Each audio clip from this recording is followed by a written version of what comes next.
बिस्मिल्लाहिर्रहमानिर्रहीम रब्बि इश्रह ली सदरी वयस्सिर ली अमरी वहलुल उक़दतम मिन लिसानी यफ़क़हू क़ौली।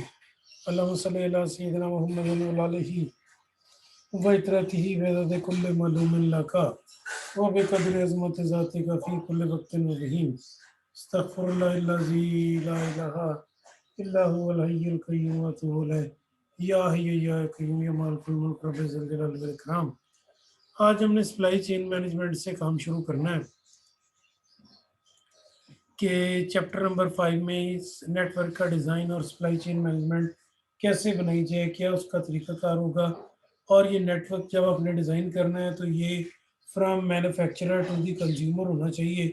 अरसलान बाकी लोगों से भी सीआर साहब की क्लास में आ जाए, फौरी तौर पर क्लास ज्वाइन कीजिए।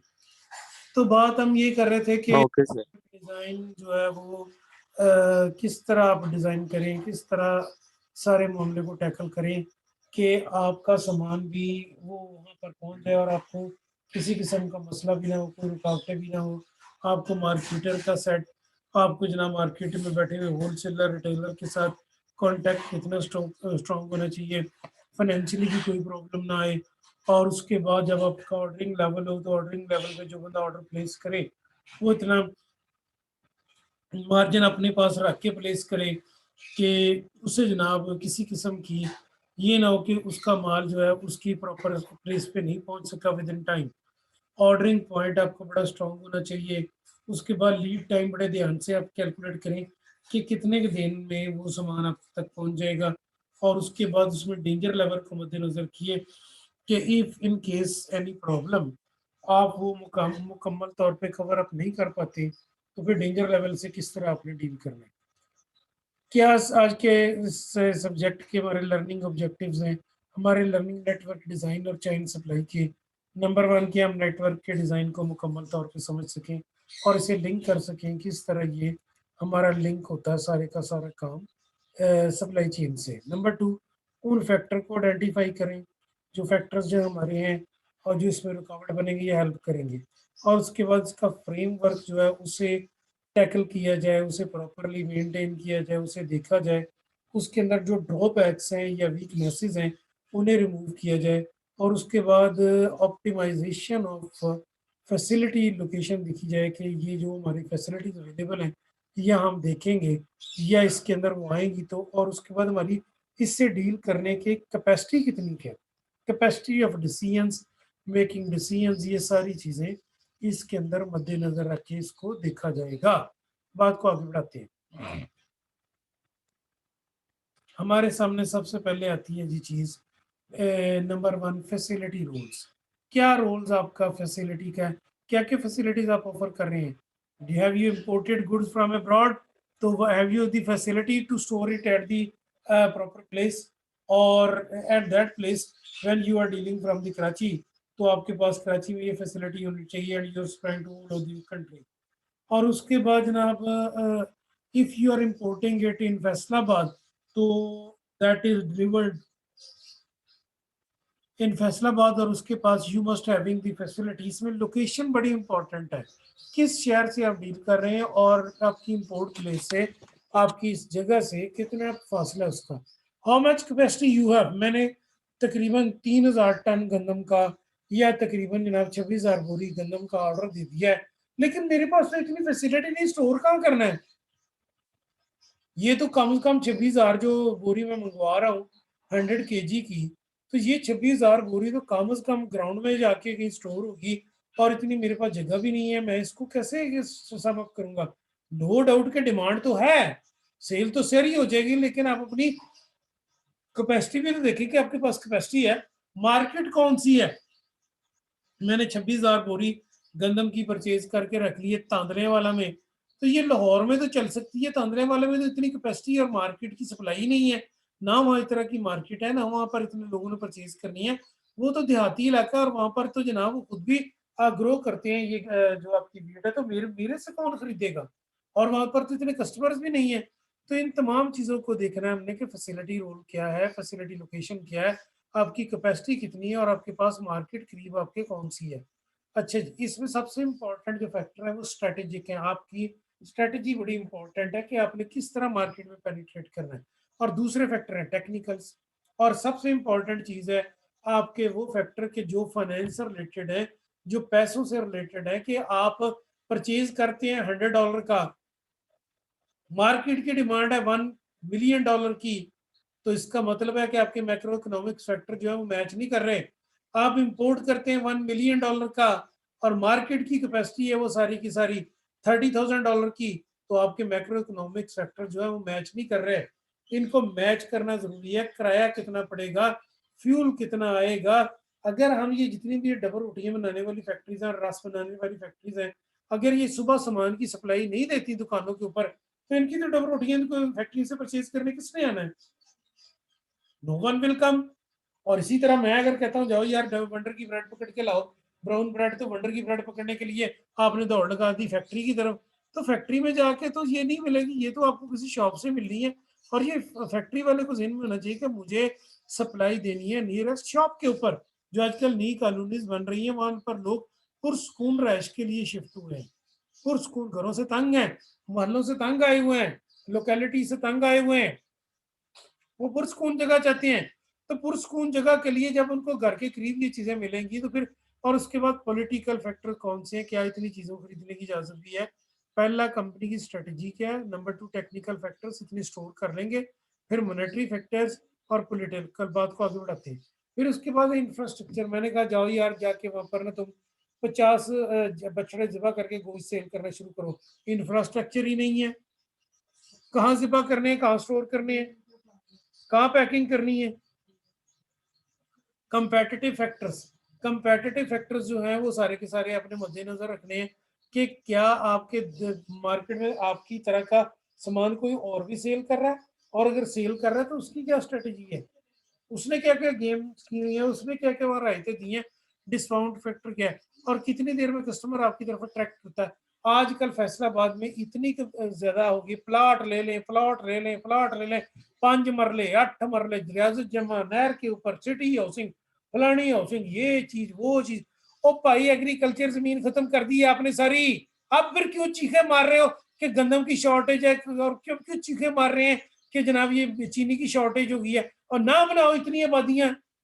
और चाइना पीछे पड़ा था 10 साल पहले, 5 साल पहले, और फिर 3 साल पहले भी उसने कहा खुदा का खौफ करो, फ्लैट सिस्टम की तरफ जाओ, गो टुवर्ड फ्लैट सिस्टम, फ्लैट्स बनाए। 5-5 मरले जगह जो है वो आप चांद से खड़े होकर जमीन पे देखें तो सबसे ज्यादा आपको एक ही चीज नजर आएगी, और वो क्या चीज सिमट रही है, वो लैंड है, एग्रीकल्चर लैंड है। आपकी वाइल्ड लाइफ सारी की सारी तबाह हो गई है। अभी आपने देखा नहीं अमेज़न के जंगलों में वो जितने भी थे, और या ऑस्ट्रेलिया के जंगलों में जितने भी लोग थे जो फैक्ट वहां बनाने चाह रहे थे इंडस्ट्री, उन्होंने आग लगा दी है, उसमें जानवर झुलस गए हैं। और ये कही जा रहे हैं कि जनाब ये आग फलां से लगी है। यूनान में आग लगा रहे हैं जंगलों को ताकि जमीन फारग हो, दरख्त जल जाए। अमेज़न में यही कर रहे हैं। अमेज़न 7 मुल्कों से गुजरता है, अपने लिए लैंड चाहिए, तो कस्टमर का रिस्पॉन्स क्या होगा इस तरफ, कस्टमर का रिस्पॉन्स प्लॉट हाउसिंग लेने फलाना लेने, कस्टमर जो है उसके पास थोड़े से पैसे हैं, थोड़े से पैसे हैं। परसों चौथ में जड़ा वाले जा रहा था, एक काम था, पिछले जुमे की बात है, तो वहां पर मैंने देखा कि इतनी हाउसिंग स्कीमें हो गई हैं। पहले जहां मिले फैक्ट्रियां लगती थी, ओ भाई मिले फैक्ट्रियां लगाओ, लोगों को रोजगार दो, अपने लिए कमाओ। अब वहां पर मिले फैक्ट्री खत्म होके फलानी हाउसिंग फलानी हाउसिंग फलानी हाउसिंग, और इतने ही लोगों के पास पैसे हैं कि कोई भी 5 मरले का मकान 1.25 करोड़ रुपए से कम नहीं है, और आम लोकेलिटी में वो तकरीबन 75 लाख से 1 करोड़ रुपए तक का। तो 5 मरले के ऊपर, और हर 1 करोड़ रुपए हर बंदे की इनकम नहीं, 10 मिलियन। लॉजिस्टिक क्या और फैसिलिटीज क्या आप देंगे, ये चीज भी अपने मद्देनजर यहाँ रखनी है। अच्छा जी, इन तमाम चीजों में पहली फेज की तरफ आते हैं, clear definition of firms competitive strategy, कि आपने फर्म की जो कैपेटिटिव स्ट्रेटेजी है उसकी डिफाइन क्लियरली। जैज आया तो जैज ने जब देखा कि भारत भी मार्केट में मुझे compete कर रहा है, तो उसने टेक ओवर कर लिया, उसने टेक ओवर कर लिया, कंपटीशन खत्म किया। अब जैज ने भारत वाली भी स्ट्रेटेजिक ली, और दोनों को यूज करते हुए 4G के नाम से वो जनाब ले आया। वो 4G चल रहा है कि नहीं चल रहा है वो आप बेहतर जानते हैं, मैं नहीं जानता, हमारी यूनिवर्सिटी में तो सिग्नल नहीं आते उसके। Forecast likely the evolution of global competition, किस तरह का मुकाबला आपको मार्केट में मिलेगा, आपके कंपेटिटर क्या ला रहे हैं। Identify constant on available capital, जो आपके पास फंड्स मौजूद हैं, उनकी इस्तेमाल की क्या क्या पाबंदी हैं? क्या सारे से मशीनरी परचेज कर लेंगे? क्या सारे से फैक्ट्री परचेज कर लेंगे? क्या सारे से आप जो है वो रॉ मटेरियल परचेज कर लेंगे? क्या सारा लेबर के लिए रख लेंगे? क्या सारा वर्किंग कैपिटल में लगा देना? ये सारी चीजें आपने देखनी है, और आपकी स्ट्रेटजी की ग्रोथ किस तरह, ये आपने देखनी है। अगर मेरे पास कुछ पैसे हैं और मैं सारों से फैक्ट्री लगा लेता हूँ, तो मशीनें कहाँ से आएंगी? लेबर को कहाँ से पे करूंगा? तो बेहतर ये है कि सबसे पहले मैं फैक्ट्री लगाने की बजाय को रेंट पे देखूं, फिर मशीनें लीज के ऊपर चेक करूं, फिर उसके बाद लेबर का खर्चा रखूं, बिजली का खर्चा रखूं, फिर रॉ मटेरियल का रखूं। तो कि एक स्ट्रेटजी मेरी होनी चाहिए जिसके मुताबिक मैं काम लूंगा और काम करूंगा। What role do socio economic factors play in the selection of facility location? ये बड़ा इंपॉर्टेंट रोल है। मैंने जाके यहाँ से 4 सदे इंडस्ट्री लगा ली, घी मिल, तो 4 सदे में तो वो चलनी नहीं। घी मिल के लिए रॉ मटेरियल मिलना है या करीब से, वहां तो रॉ मटेरियल बड़ी दूर है। वहां पर पाकिस्तान के जो आखिरी स्टेशन है पहाड़ के ऊपर चढ़ने के लिए, वो आखिरी स्टेशन है दरगई। दरगई के बाद रेलवे लाइन खत्म हो जाती है, आगे स्वात शुरू हो जाता है, खाजा खेला वगैरह का इलाका, फिर वो पहाड़ के ऊपर चढ़ाई है स्वात की तरफ। तो वो जो जब आप मैंने उसकी तरफ तवज्जो की या उसकी तरफ सारा काम चेक किया, तो फिर मैंने देखा कि यार ये तो वहां पर दरगई घी मिल जो है वो आज तक चली नहीं, तो लॉस में जा रही है। शुगर मिल मैंने लगा लिया कराची में, वो कराची में कहाँ चलिए, वहां कहाँ गन्ना काश्त हो रहा है। शुगर मिल जो लगानी है तो गन्ने के इलाके में लगाइए, फ्लोर मिल लगानी है तो आप वहां लगाइए जहां पर आपके पास वीट अवेलेबल है। तो आपके सोशियो इकोनॉमिक फैक्टर बड़े इंपॉर्टेंट है लोकेशन के लिए। स्टेट पॉलिसीज क्या है? क्या स्टेट पॉलिसी जो है वो रीजनल डेवलपमेंट को तरक्की देती है? आजकल सारी गवर्नमेंट की तवज्जो होनी चाहिए, जो नहीं है, जो नहीं है ईस्ट साउथ पंजाब की तरफ, इसको आप डेवलपमेंट करें। यहाँ पर आप लोगों को, आज भी लोगों की जिंदगी एक बटेरे से और एक तितर से शुरू होकर वहीं खत्म हो जाती है। एक तितर रखा होता है उन्होंने, और उसके बाद सारा दिन रोटी रोटी रू करता रहता है, और वो देखते रहते हैं और बटेरों की लड़ाई करा के घर चले जाते हैं। ना कोई मिल, ना कोई फैक्ट्री, ना कोई स्कूल, ना कोई यूनिवर्सिटी। जिम्मेदार कौन है? जिम्मेदार जनाब जो वहाँ के रहने वाले जितने भी एम एन एम पी हैं वो हैं। एक भी यूनिवर्सिटी नवाज शरीफ के दौर में नहीं बनी, इस गुजरांवाले में सारे एम एन एम पी ये गुजरांवाले के नून लीजिए, एक भी नहीं। अब चीखे मार रहे हैं कि गुजरांवाले में मेडिकल कॉलेज बनाओ, यूनिवर्सिटी बनाओ। भाई उल्लू के पट्ठो, उस वक्त तुम मर गए थे कि जब शेर एक बार फिर और नस गया फिर कर रहे थे, उस वक्त नहीं तुम्हें अंदाजा था ये यूनिवर्सिटियां कॉलेजेस बनानी चाहिए। तो परवेज लाई का पहला करे कि आपको जीसी यूनिवर्सिटियां दे गया। आपके फैसलाबाद में इस वक्त 6-7 यूनिवर्सिटीज हैं और गुजरांवाले में नहीं है। सारा गुजरांवाले का प्रेशर जो है वो पड़ गया जनाब जाके लाहौर के ऊपर, सारे लोग वहां जा रहे हैं।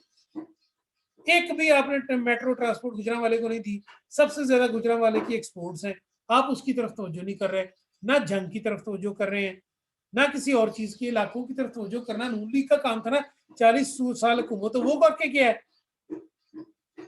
शर्म आनी चाहिए वहां के एम एन एम पी को कि एक भी यूनिवर्सिटी और मेडिकल कॉलेज वहां नहीं है, स्वाय पंजाब यूनिवर्सिटी के एक सब कैंपर पे वो जो बना हुआ है वहां पर बाईपास के करीब, वो भी जनाब वो अल्लाह भला करे उसका जो बाद में आने वाली गवर्नमेंट थी उन्होंने बना दिया। नवाज शरीफ साहब को इतनी तफीक नहीं कि वहां पर जनाब, और हमेशा एम एन एम पी सारे नून लीग के, और वो वहां पर औरत एक ही बात करी जा रही है कि मुझे वजीर आजम बनाओ, मुझे वो इन लोगों को, इन इदारों को डेवलपमेंट कैसे देंगे आप? वहाँ मेडिकल कॉलेज बनाइए, वहाँ यूनिवर्सिटी वहाँ बनाइए, वहाँ प्राइवेट इदारे बनाइए, और एजुकेशन मिलेगी तो गुजारा होगा। एजुकेशन ही नहीं आप दे रहे। खरबों डॉलर का बिजनेस है गुजरांवाले में, एक यूनिवर्सिटी नहीं। ये स्ट्रेटजीज हैं फेज 1, 2 और 3 के साथ। आपने लोकेशन पहले आप देखते हैं स्ट्रेटजी क्या है, फिर आप देखते हैं कि रीजनल फैसिलिटीज कौन कौन सी हैं, फिर डिजायरेबल साइट कौन कौन सी है। फैसलाबाद में सबसे पहले आपने फैसलाबाद में देखा कि चेन सप्लाई यहाँ चल सकती है, मेरा सामान यहाँ से एक्सपोर्ट हो सकता है, जी हो सकता है।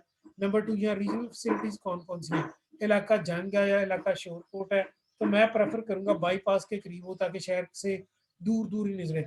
और इसके बाद ड्राइवेबल साइट्स कौन सी हैं, बाईपास गुजरता है चारों तरफ से, खुलने वाला रोड, जंग रोड, उसके बाद चलियोट रोड, उसके बाद जनाब सत्याना रोड, उसके बाद डिचकोट रोड, इनमें से कोई एक साइड में सिलेक्ट करूंगा। अब मैं अगर घर बनाऊं तो मैं यहाँ पर शहर में नहीं बनाऊंगा, ना सिटी हाउसिंग में बनाऊंगा। मैं मेरी जॉब चूंकि जीसी यूनिवर्सिटी के करीब है, तो मैं बाइक पास के करीब करीब जाके कहीं जमीन लेकर घर बनाऊंगा ताकि मुझे वहां से आना आसान हो। बाकी तो सामान ये है कि ऑर्डर आप प्लेस करते हैं, एक ही दफा आप ले जाएं, इर्द गिर्द, तो वहाँ कोई अच्छी सी कॉलोनी देखकर मैं घर बनाऊँ। तो ये चीजें आपने देखनी है कि लोकेशन चॉइसेस बड़े इंपॉर्टेंट है। फेज 3, फेज 2 मैंने पॉलिसी डिजाइन की। फेज 2 में अब अपने रीजनल फैसिलिटीज देखनी है क्या क्या है। 4 cause demand by the country और रीजन। यहाँ पर फैसलाबाद में प्लांट लग गया है रिनॉल्ट का, वो जो फ्रेंच है वो फैसलाबाद में प्लांट लग गया है इसका मोबाइलों का। आम मोबाइल जो है 3 लाख रुपए का, उसी तरह का मैंने एक लिया इन्फिनिक्स का भी, सबसे लेटेस्ट था नोट इन्फिनिक्स 8 2 महीने पहले इसकी प्राइस थी 41,000, तो मैं 37,000 का लाहौर से लेकर आया। और मेरा जो वो नोट 5 टूट गया था सैमसंग का, तो कुछ मिसिंग भी कर रहा था, तो फिर मैंने ये परचेज कर लिया। अब इसके बाद मुझे 8 और 128 रैम मिल गई है, 8 GB रैम और 128। और अब उसके बाद मैं लेक्चर भी यहीं से, नेट भी यहीं से, 2 समय भी यहीं से, मेरे पास ठीक चल रहा है जितना भी मेरा काम है। मैंने तो इस पे इस तरह का काम अब अवेलेबल था 2,25,000 का, तो मैंने ये देख के ले लिया। और आईफोन तो इससे भी महंगा था, तो मैंने फिर ये आराम से ले लिया। तो आपने देखना है कि आपकी डिमांड कौन सी है। नंबर 2, स्केल और स्कोप कैसा है। उसके बाद डिमांड रिस्क कितना है, अगर फर्ज किया चीजें आप बना लेते हैं बिकती नहीं। एक्सचेंज रेट रिस्क कितना है, पॉलिटिकल रिस्क कितना है, टैरिफ कितना है। हम बार बार हर बंदे को कही जा रहे हैं कि यार खुदा का खौफ करो, पॉलिटिकल गवर्नमेंटों को चलने दिया करो। मैं पहले एक दिन से पीट रहा हूँ कि यार हर गवर्नमेंट को 5 साल मुकम्मल करने दो, क्यों आप गवर्नमेंटें तोड़ रहे हैं। 5 साल मुकम्मल करने दो ताकि जो 5 साल की मंसूबे हैं वो तो मुकम्मल हो। मियाँ ब्रदर्स अपने 5 साल मुकम्मल करके गए हैं, लेकिन 16 आर्मी चीफ आज आए हैं, जिनमें से 6 आर्मी चीफ जो हैं वो नवाज शरीफ ने लगाए, और 6 के 6 आर्मी चीफों से इसने 76 खाए हैं। 6 के 6 से 10 बाकी लोगों ने लगाए हैं। 6 के 6 आर्मी चीफों से नवाज शरीफ 76 खा के गया है, 6 के 6 से। क्या वजह क्या है, हमेशा आर्मी का ही कसूर है। 6 के 6 चेयरमैन सेनेट आए, हर एक से भिस्ती करवा कर गया है। 6 के 6 वजीर आजम मरतबा, ये 3 मरतबा वजीर आजम बना है, वजीर आला बने हैं, जुतियां खा के उतरे हैं। कोई अपनी पॉलिसीज लुटने की अब कम करें आप, लोगों को पता चलना शुरू हो गया। क्या नाड़ी गवर्नमेंट अखीर हमारे पल्ले पड़ गई। अगर यही 5-5 साल आप अपनी मुकम्मल करके जाते और लोगों के लिए कोई काम करते, तो हम आपको पकड़ने वाले बनते कि क्यों नहीं आपने काम किया।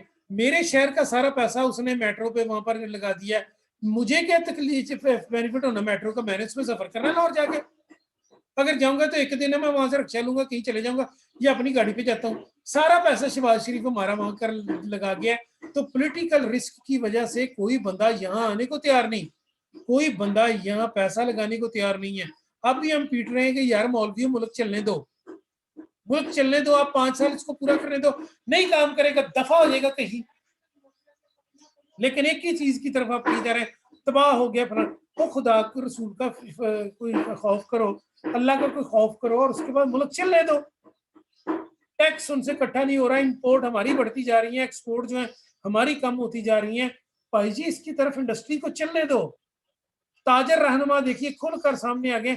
अब कितने अफसोस की बात है, एक मौलवी वो जो है जिसने आज तक एक ईद नहीं हमारी इकट्ठी होने दी, अलहदा चांदी चढ़ाता रहा, वो अलहदा जो है कराची वाला मौलवी शरपसंद, वो मुफ्ती मुनीब रहमान, वो जब तक चेयरमैन था लाल कमेटी का, वो शरपसंद, तो उसने एक ईद नहीं होने दी। और तू भी पिशावर में इजलास कर दे तो तुझे भी चांद नजर आ जाए। अब उन्होंने नया आलमी दीन बैठाया, इमाम मस्जिद जनाब मोहतरम, इसका वालिद भी बड़ा ग्रेट आदमी था, मौलाना अबू आज़ाद लाहौर से जामे मस्जिद, ये जो शाही मस्जिद के इमाम है अबुल खैर, इनको बिठाया। उन्होंने देखा कि यार इख्तलाफ कहाँ आता मुसलमानों में ईद का। उन्होंने कहा जी पेशावर में चांद नजर आया था, बाकी जगहों पे नहीं नजर आता।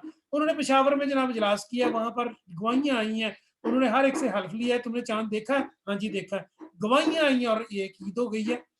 पोपल जी का नाम भी नहीं है, पोपल जी की दुकान ही नहीं चमकने दी हमने इस दफा। तो आलम दीन शर्पसंद नहीं होने चाहिए। तो शर्पसंद जो होंगे वो फिर ट्रबल क्रिएट करते हैं।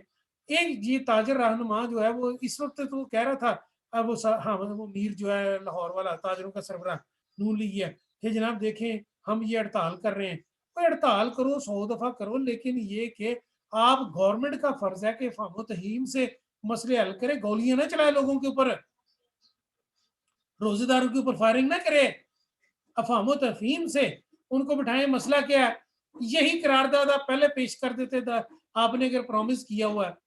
इंटरनेशनल मुल्कों में आप देखिए कि जब आप वहां से ताइफ से वापस आए तो ताइफ से आप के ऊपर जख्मी थे, तो उस वक्त आपके ऊपर वहाँ कुफार ने पत्थर बरसाए हुए थे। तो आप जब मक्का में आए तो एक ईसाई की पनाह में, मौलाना मौदूदी ने अपनी तफसीर में लिखा है सीरत नबी में कि आपने एक ईसाई की पनाह ली मक्के में आके। स्टूडेंट प्रेजेंट दी क्लास, इसकी तस्वीर लीजिए और अपलोड कीजिए। ईसाई की पनाह लेकर आए, क्या नबी को इसकी जरूरत थी? नहीं, कोई जरूरत नहीं थी नबी को। नबी तो बरहक है, अल्लाह का नबी है। मस्जिद नबी में ईसाइयों को इबादत करने की इजाजत दी आपने कुफार को।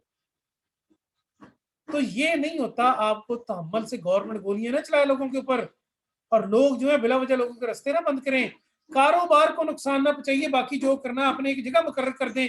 लाहौर में माल रोड के ऊपर एक जगह है नासिर बाग, पंजाब यूनिवर्सिटी से पहले, जीसी यूनिवर्सिटी के सामने, टाउन हॉल के सामने, पंजाब, अब उसके ऊपर माल रोड की तरफ आए, नासिर बाग में चले जाएं, जल्द से जलाएं करें, जुलूस करें, तोड़ फोड़ करें, जो अंदर बाग के अंदर आपने करनी है, बाहर ना निकले, इर्द गिर्द जंगला है। सारे इजलास ARD के वही होते रहे हैं। हम, मैं खुद पॉलिटिकल वर्क कर रहा हूँ, वहाँ बाबा हुक्के वाला होता था नसरुल्ला साहब, उसने वहां पर बुला के जनाब जुलूस निकालना, जलसे करने, अपने घरों को चल जाना। भाई कारोबार को ना आप तबाह करें किसी के भी, क्योंकि जब इंपोर्ट एक्सपोर्ट हमारी बंद होंगी तो नुकसान मुल्क होगा भाई। अरबों रुपया कर्जा लिया होता ताजर ने बैंकों से, वो कहां से पूरा करेगा, वो कहां से किस्त देगा? तो ये काम हमारी पॉलिटिकल गवर्नमेंट का सोचना, मेरा और आपका नहीं है। अच्छा जी, फेज 3 में कि आप पोटेंशियल देखें साइट्स का, किस जगह आपको लेबर सस्ती है। आपको लेबर सस्ती है इस वक्त कराची में, आपको लेबर सस्ती है इस वक्त जनाब खैबर KPK में, बलूचिस्तान में, वहाँ लेबर सस्ती है।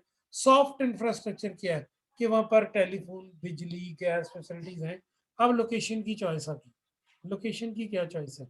लोकेशन की चॉइस ऐसी होनी चाहिए जहाँ से आप ज्यादा से ज्यादा मुनाफा कमा सकें। ट्रेड ऑफ से डिजाइन आप कम से कम दे सकें, यानी आप डिस्काउंट्स आपको कम से कम देनी पड़े। और नेटवर्क का मॉडल ये होना चाहिए, मसलन ये मेरी, मैंने पिछले भी बताया था, ये मेरी सेंट्रल प्लेस है, ये यहाँ से मैंने सेंट्रल प्लेस से फैसलाबाद माल भेजना है, लाहौर माल भेजना है, मैंने जनाब गुजरांवाला माल भेजना है, मैंने कराची माल भेजना है, मैंने किसी मुख्तलिफ जगह पे, तो माल बना कहाँ रहा हूँ? माल मैं बाहर से इंपोर्ट कर रहा हूँ, तो ये कराची में मुझे ऑफिस रखना चाहिए ताकि पूरे मुल्क में सामान चला जाए। तो ये नेटवर्क मेरा चलेगा तो ही कामयाब होगा। अगर ये नेटवर्क नहीं चलता तो ये भाईजान कामयाबी नहीं हो सकती। नेटवर्क पे पैसे लगने हैं, पैसे लगने हैं। तो पैसे लगाने के लिए आप देख लें कि फंड्स लगाने के लिए ये शेख उसामा, हाँ उस्मान तारक भी आ गए। उस्मान तारक तो कभी क्लास में आता है। अच्छा ये बताइए अपना CR साहब कि किन किन लोगों ने काम नहीं किया, ये आपने मुझे एंड में बताना, मैं लेक्चर मुकम्मल कर लूँ। अच्छा जी, नेटवर्क के बाद बात को आगे बढ़ाते हैं। ये सारी इंफॉर्मेशन आपने देखनी है कि सप्लाई क्या है, मार्केट क्या है, डिमांड कौन सी है, किस मार्केट में सेल टैक्स लगता है, किस में टैक्सों का टैरिफ वगैरह क्या है। उसके बाद ये उसने मुख्तलिफ कैलकुलेशंस की हैं नॉर्थ अमेरिका के हवाले से।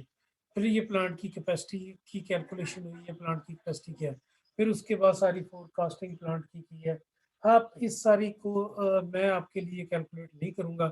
ये हमारी जो है ना जी, हमें कैलकुलेटेड फिगर आती हैं कि आप इस तरह करें। इसने चूंकि कैलकुलेट किए हैं इस एक्सेल में, एक्सेल की ये शीटों के आगे कोड बताए हुए हैं। इस कॉलम को इस कॉलम से मल्टीप्लाई करना, ये गौर से सुनना, इस कॉलम को इससे मल्टीप्लाई करना है। तो इस कॉलम का टाइटल है C, इस कॉलम का टाइटल है D, इससे E आएगा। तो मैंने लिखा E इज इक्वल टू $, ये कितने नंबर कॉलम है? 1, 2 और 3। ये कितने नंबर कॉलम है? बफलो वाला 5, 5 नंबर कॉलम। तो इसका नंबर बनेगा C5। ये कितने नंबर कॉलम है? ये D और ये 5। इसका कॉलम का नंबर बनेगा D5। तो मैंने इन कॉलम को मल्टीप्लाई करना है C5 से लेकर C12 तक। तो मैं लिखूंगा C5 to 12, ऐसे लिखा जाएगा C5 ऐसे कोलन के साथ 12, फिर मल्टीप्लीकेशन साइन होगा, फिर मैंने मल्टीप्लाई करना है D5 को D12 से, तो मैं ऐसे मल्टीप्लाई करूँ। ये कैलकुलेशनें उसने इस स्लाइड के अंदर शो की हुई हैं। ये हमारा इस वक्त सानी एक्सेल की कैलकुलेशनें हैं। हमने तो ये देखना है कि कैसे आप ये सारा सम अप करते हैं और किस तरह आपकी ये कैलकुलेशनें यहाँ से मूव करती हैं। बात को आगे बढ़ाते हैं। ये देखिए वो इस सेल उसने कैलकुलेट की हुई है।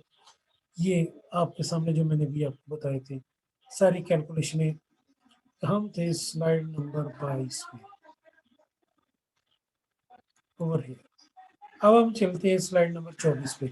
ये कैलकुलेशन आ गई, हर एक की हमने स्टैंडर्ड एविएशन निकाली, स्टैंडर्ड एविएशन हर एक की निकाली, कैलकुलेशन की एक्स और वाई की दो अलग अलग मार्केट की कैलकुलेशन की हमने स्टैटिस्टिकली। ये कैलकुलेशन आपको की कराई मिलेंगी, आपने नहीं करनी। उसके बाद जनाब आपने इनकी ऊपर इनकम जनरेशन और ये फाइनेंशियल मैनेजमेंट है सारी जो आप कर रहे हैं। ये कैलकुलेशनों के बाद आपने यहाँ पर देख लिया। अब आपने जो कैलकुलेशनों के बाद यहाँ पर समझने वाली चीज़ है वो ये है, सप्लायर 4 प्लांट को माल सप्लाई करते हैं। सप्लायर गौर से देखिए, कैलकुलेशन करना मेरा काम नहीं ना आपको। 4 प्लांट को माल सप्लाई करेगा रॉ मटेरियल। मेरे सीमेंट की 4 फैक्ट्रियाँ, पहले को भी, दूसरी को भी, तीसरे को भी 4। मेरी डबल रोटी की 4 फैक्ट्रियाँ, पहली को भी, दूसरे को भी, तीसरे को भी, चौथे को भी। मेरी 4 जनाब कोका कोला की फैक्ट्रियाँ चारों को समान। मेरी 4 जो है वो सॉफ्टवेयर हाउसेज हैं, चारों को समान। मेरे 4 प्राइवेट स्कूल हैं, मेरी 4 प्राइवेट, ये 5 भी हो सकते हैं, 6 भी हो सकते हैं, समझने के लिए। इनसे जो तमाम सामान तैयार होगा पहले प्लांट से, कितने प्लांट लगे हैं मेरे? 4। पहले प्लांट से जो सामान सप्लाई होगा वो 3 गोदामों को जाएगा। मैं ये फर्ज कर लेता हूँ 4 को जाएगा। लाहौर के पंजाब, सिंध, बलूचिस्तान और खैबर केपी के 4 सूबों का। यहाँ पर उसने 3 की एग्जांपल ली, उसकी 3 काउंटिंग होगी, मैं 4 भी ले सकता हूँ। पहले प्लांट का मेरा सामान 4 वेयर हाउसेज गोदामों को जाएगा। वहां से लाहौर से माल कहाँ कहाँ सप्लाई होगा? लाहौर से माल सप्लाई होगा फैसलाबाद, गुजरांवाला, सियालकोट, रावलपिंडी। 10 मार्केटों को भी जा सकता है, 20 को भी जा सकता है, जरूरी नहीं शहर से बाहर का माल हो। मेरी फैसलाबाद वाली फैक्ट्री है, फैसलाबाद वाली फैक्ट्री से जो डबल रोटी बनी है वो जानी है गोदाम फैसलाबाद वाले में, वो जानी है जनाब जुमरे वाले में, वो जानी है फैसलाबाद वाली जो है जड़ा वाले में। यहाँ से फिर वो आगे मार्केटें जो है वहां पर सामान जाएगा। मैंने एक शहर की एग्जांपल ले ली, एक शहर की और एक प्रोविंस की भी एग्जांपल आपके लिए शो की। तो वो जो कैलकुलेशन आपने ये पीछे की है, इन सबको यहाँ पर हमने एक सोर्सिंग से टैकल किया, एक सोर्सिंग। इसी तरह मेरा जब प्लांट 2 चलेगा तो प्लांट 2 का माल अगले वेयर हाउसेज को जाएगा, उससे अगली मार्केट्स आएंगी। अगर मेरा सामान जो है गवर्नमेंट, आप देख रहे हैं कि हर बंदा जो है वो चीनी के पीछे पड़ा हुआ है। यार चीनी की इतनी क्या जरूरत आ गई है? गवर्नमेंट को पता नहीं है चीनी का कि चीनी कहाँ पड़ी है? फैसलाबाद के अंदर जितनी शुगर मिल रहे हैं सबसे कहें अपना स्टॉक डिक्लेयर करें, वो स्टॉक डिक्लेयर करते हैं। उनकी बोरियां असिस्टेंट कमिश्नर साहब जाके गिन लें, गिने, गिनने के बाद जो फालतू बोरियां हैं उनको शहर के चौक के अंदर रख के अपना एक कमेटी का ट्रक लगाएं, 4 पटवारी लगाएं और उसके बाद कहें जनाब 65 रुपए किलो बेच दो सारी की सारी, 65 रुपए किलो। कई लोग ऐसे हैं कि जिन्होंने दिहाड़ियों पे वहां लोग खड़े किए हुए दुकानदारों ने, माइयों को दिहाड़ी देते हैं कि 10 किलो चीनी तुमने सारा दिन इकट्ठी करनी है, ला के मुझे दो। वहां से चीनी मिल रही है 65 रुपए, अपनी दुकान पे बेचते हैं 108 रुपए। तो 65, 35 और 8, 43 रुपए का फर्क है। तो ये फर्क खत्म किसने करना है? ये फर्क खत्म करना है गवर्नमेंट ने। तो गवर्नमेंट को चाहिए कि चीनी, आटा, अब ये प्रॉब्लम आएंगे जब आप हाउसिंग सोसाइटियां बनाएंगे। सारे एमएनए एमपी ने तो हाउसिंग सोसाइटियां बनाई पकड़ाई हुई हैं। हर एमएनए एमपी तो हाउसिंग सोसाइटी में पकड़ा। ख्वाजे को नहीं आपने देखा? ख्वाजा असफ को, उसका वालिद इतना अच्छा मोअज़्ज़ज़ आदमी था, इतना साफ पॉलिटिशियन था। लेकिन ये ख्वाजा साद रफीक को नहीं आपने देखा? उसका बाप इतना पाक आदमी था, बेहतर आदमी था, लेकिन मुस्लिम लीग गया था। लेकिन ये कि वो अब उसके बच्चों ने आगे क्या गंद खोले हुए हैं, और ये सारा काम उन्होंने प्रीवियस गवर्नमेंटों में हलाशेरी मिलने पे किया। अगर आप एक बंदे को बताओ कि यार मुझे लटका देंगे तो कैसे वो करेगा? वो तो कभी नहीं करेगा। तो ये सारी चीज़ें गवर्नमेंट ने करनी है, मैं और आप नहीं कर सकते। अब इसके बाद आपके पास ये कैलकुलेशन के मोड हैं। अच्छा, एक चीज़ मैं जो आपको यहाँ समझाऊँगा, आपके प्लांट में ये चीज़ें कितनी-कितनी आनी हैं, इनके पीछे कैलकुलेशनें ये हैं, ये दिस वन। आपके प्लांट से कितना सामान वेयर हाउस को जाना है, उसके पीछे कैलकुलेशनें ये नज़र आ रही हैं आपको, ये कितनी की कीमत है, फैक्ट्री से सामान कितना जाएगा, क्या उसका खर्चा आएगा, लोकेशन क्या होगी, ये कैलकुलेशन है। ये वेयर हाउस से गोदाम में माल किस तरह जाने, ये कैलकुलेशन है। ये कोई ज़बानी कलामी नहीं काम हुआ हुआ काके, ये ज़बानी कलामी काम नहीं हुआ हुआ। ये कैलकुलेशन है इनके पीछे कंप्यूटर के ऊपर, और ये मैं आपको बता चुका हूँ, ये आपकी कैलकुलेशनें बड़ी एक्यूरेट होनी चाहिए, नियर टू एक्यूरेसी आनी चाहिए, नियर टू एक्यूरेसी। एक छोटा सा मैं वाकया आपसे शेयर करता हूँ। समंदर में एक शिप जा रहा था, वो कार्गो शिप था बहुत बड़ा, तो पैसिफिक में अचानक ही जनाब क्या हुआ कि वो पैसिफिक में जनाब वो इसके करीब ही था, क्या से कहते हैं, किनारे के। तो सामने उन लोगों ने देखा कि वो जो शिप का था कैप्टन, उसने वो हिलाया उसके हैंडल वगैरह, और उसके बाद वो एक चट्टान से टकरा गया, और वो शिप जो था वो टूट के गिर गया। और उसके बाद क्या हुआ जनाब, वो शिप जब गिर गया तो शिप टूट गया और उसके बाद सिंक कर गया। जब उस कप्तान को पूछा गया, लोगों को बचा लिया गया, सामान सारा डूब गया, तबाह हो गया, कंपनी इंश्योरेंस कंपनी उस पर केस कर दिया। उस सब पहला बयान पुलिस ने लिया, भाई तूने टकराया क्यों? उसने कहा मैंने नहीं टकराया, अचानक ये सामान से एक आबशार टूटी है, और उसमें एक बड़ी सी भैंस जो है वो मेरी इसके अर्शे के ऊपर फ्रंट में गिरी है, जहाज इम्बैलेंस हुआ है, मैं कंट्रोल नहीं कर सका और ये चट्टान से टकरा गया। लोगों ने उसका सारा अदालत हंस पड़ी। ओ तू पागल हो गया, आसमान से आबशार गिरी नहीं है, उसमें से मझ नीचे गिरनी है तेरे पर, तू पागल हो गया? आसमान से क्या रास्ता नीचे आ रहा है? समुद्र के अंदर जहाज है, मझ समुद्र के ऊपर कहां से आ गई? मझ को फ्लाइंग गियर लगा हुआ, मझ कैसे गिर गई उसके ऊपर? खैर जनाब, उसको पागल करार देके उसे सजा दे दी। कुछ अरसे बाद, 5 साल बाद, एक शिप जो था, एयरक्राफ्ट जो था, उसके कैप्टन का रिटायर बयान हुआ, तो उसे टीवी पे पूछा गया, बताइए कि आपकी जिंदगी का सबसे बड़ा कोई खतरनाक वाकया कौन सा है? तो उसने कहा एक मरतबा जंगल में आग लगी, तो मैं अपना जहाज से उड़ाता था, ये पानी सप्लाई करने वाला, तो मैंने जंगल में आग बुझाने के लिए मुझे वो टेंडर मिल गया, मैंने एक नदी में से जहाज को नीचे उतारा, और शू करता, उसमें से पानी वाले जहाज होते हैं, हवाई जहाज, उसके अंदर पानी भरा नीचे वाले हिस्से में, और नीचे वाले हिस्से में जहाज को ऊपर उठा लिया ताकि समुद्र को जाके जंगल पे फेंक दो, आग बुझाऊं। तो कहने लगा अचानक ही मुझे ऐसा अंदाजा हुआ कि कोई जानवर कूद रहा है, कोई जानवर कूद रहा है पानी इसके नीचे, जो मैंने वो जगह थी पानी वाली, उसके अंदर पानी भरा, उसमें कोई जानवर कूद रहा है, मेरा जहाज ही बैलेंस हो रहा है। कहने लगा मैंने अचानक ही ऊपर से एयरक्राफ्ट से बटन दबाया और पानी की वो खोल दी ताकि पानी सारा नीचे गिर जाए। वो आपने अक्सर हज आग बुझाने वाले जहाज देखते हैं। तो कहने लगा मैं उस समुद्र के ऊपर से गुजर के उस जहाज की जंगल की तरफ जा रहा था, तो अचानक ही जनाब मैंने जब वो नीचे से उसका ढक्कन खोला, तो पानी भी सारा जहाज का गिर गया, और नीचे वो मैंने देखा भैंस थी, वो गिर गई।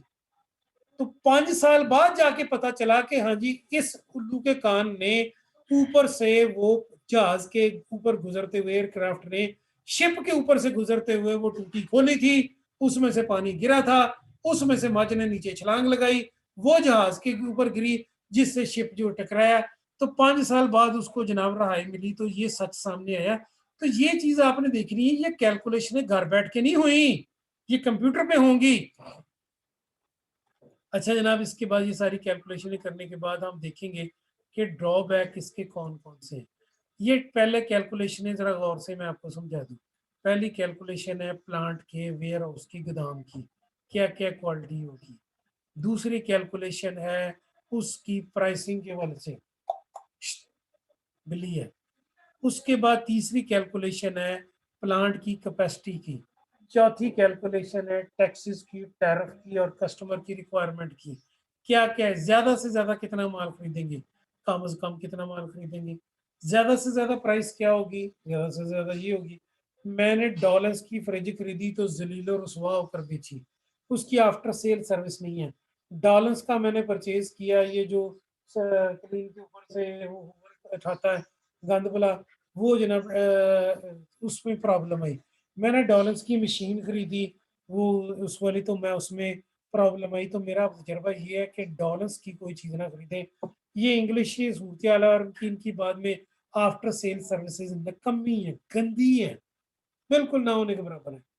तो मेरी रिक्वायरमेंट या सर्विस रिक्वायरमेंट ये, अब इसके बारे में आ गई। कस्टमर मुझसे कोई बंदा पूछता है, एक बंदा कल चंद मिनट पहले मुझे बता रहा है, सर जी मैं डॉलर की फ्रिज लैंड चला, और मैंने तो मजाक में कह दिया कि अगर वो तुम्हें रिश्ता भी दे तो तुमने ना परचेज करना, क्योंकि ये कस्टमर की रिक्वायरमेंट को मीट नहीं करता।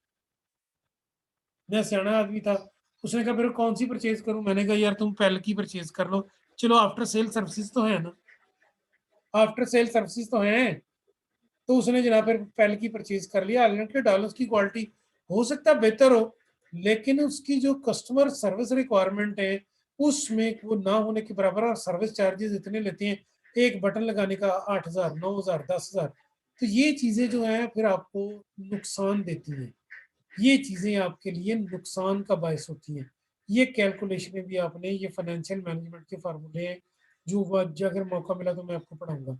सारे के सारे मैंने वहाँ कैलकुलेशन की हुई है, वहाँ आपको पढ़ा सकता हूँ, यहाँ पर नहीं। अच्छा जी, इसके बाद जनाब क्या है, मॉडर्न नेटवर्क की डिसीजन क्या है कि अंडर एस्टिमेट ना करें लाइफ स्पैन ऑफ फैसिलिटीज को। बिल्कुल, देखिए कितने साल आपकी फ्रिज चलेगी। नंबर टू, कल्चरल इम्प्लीकेशन को नज़रअंदाज न कीजिए।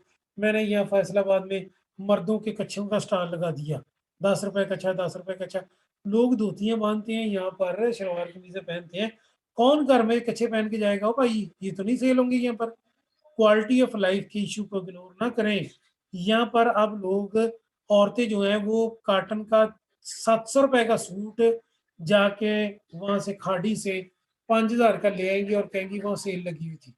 उसने लिख कर लगा देना सूट 700 का है, उसने लिख कर लगा देना है पुरानी कीमत 10,000, नई कीमत 3500, और आपने खुश होकर ले आना।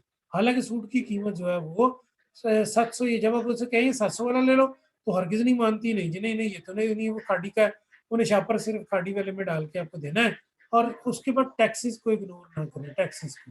गवर्नमेंट ने भी कहा क्या किया है, इंडस्ट्रियल सेक्टर के लिए बिजली सस्ती की है, तो फैसलाबाद की लूमें चल पड़ी है। कल जनाब गवर्नमेंट ने क्या किया, यहाँ पर चूंकि कॉटन कम हो गई है, ये लोधरा में ले गए, कॉटन का इलाका था, लोधरा चीता वतनी, वहाँ शुगर मिलें ले गए, वहाँ गन्ना काश्त होना शुरू हो गया, कॉटन काश्त कोई नहीं करता। अब आपकी सारी की सारी कॉटन मिलें बंद हो जाएंगी, और गाली आप इमरान खान को निकालेंगे, कसूर शहबाज शरीफ का है जो अपनी शुगर मिलें उठा के वहां लेके है, सारी की सारी वहां लेके है। तो ये चीजें आपने मद्देनजर रखनी है, इसको भी आपने कम नहीं करना है। और उसके बाद है जनाब क्या, कि नेटवर्क डिजाइन जो है उसे बेहतर तरीके से समझिए, कौन सी चीजें इस पे असरअंदाज होती है उसे देखिए।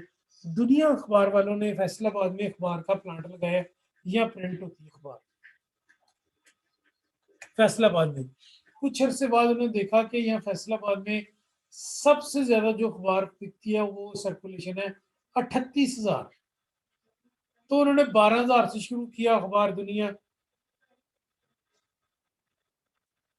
न्यूज़पेपर सेल होना शुरू हो गया। तो कुछ अरसे बाद उन्हें अंदाजा हुआ कि यार यहाँ पर तो लोग, एक बाबा अखबार परचेज करता है, हकीम, उसकी दुकान पे 70 बाबे आके बैठ के सारा दिन अखबार पढ़ते रहते हैं, और दूसरे बाबे जो अखबार नहीं पढ़ सकते वो सुबह से पूछते हैं की दसिया है, तो वो बता देते हैं। कुछ लोगों ने रेडियो रखे हैं, और आजकल हर घर पे टीवी आ गया, और घरों में टीवी को गोली मारे, आजकल हर मोबाइल के ऊपर आपके पास खबरें मौजूद है, लेटेस्ट न्यूज।